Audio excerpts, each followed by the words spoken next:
Hudhud తుపాను ధాటికి ఉత్తరాంధ్ర అతలాకుతలమైంది. విజయనగరం జిల్లాలో అపార నష్టం సంభవించింది. భారీ వర్షానికి తోడు పెనుగాలులు వీస్తుండటంతో ప్రజలు ఇళ్ల నుంచి బయటకు రావాలంటేనే భయపడుతున్నారు. పెద్ద ఎత్తున విద్యుత్ స్తంభాలు, వృక్షాలు నేలకొరిగాయి. రవాణా వ్యవస్థ పూర్తిగా స్తంభించింది.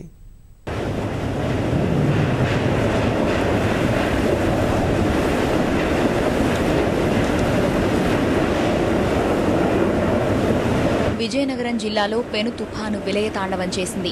భారీ ఈదురుగాలులతో ప్రజాజీవనం అస్తవ్యస్తమైంది.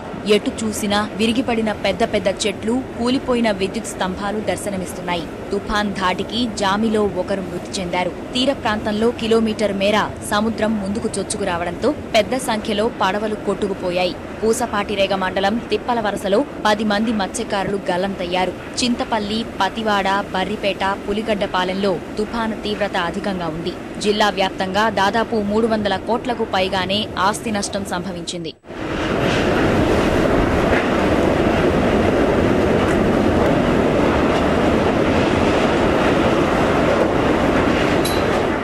భారీ వర్షానికి గవరపాలెం వద్ద గెడ్డ ఉధృతంగా ప్రవహిస్తుండటంతో కొత్త వలస సబ్బవరం రహదారిలో రాకపోకలు పూర్తిగా నిలిచిపోయాయి. విజయనగరంలో హోర్డింగ్లు, కటౌట్లు, ఇళ్ల పైకప్పులు ఎగిరిపోయాయి.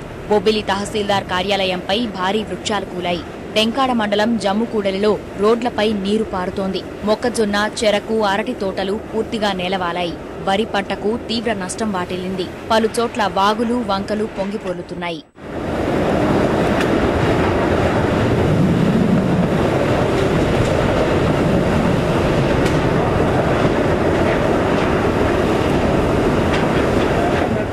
జిల్లాలో సహాయ చర్యలను అధికారులు ముమ్మరం చేశారు. లోతట్టు ప్రాంత వాసులను పునరావాస కేంద్రాలకు తరలించారు.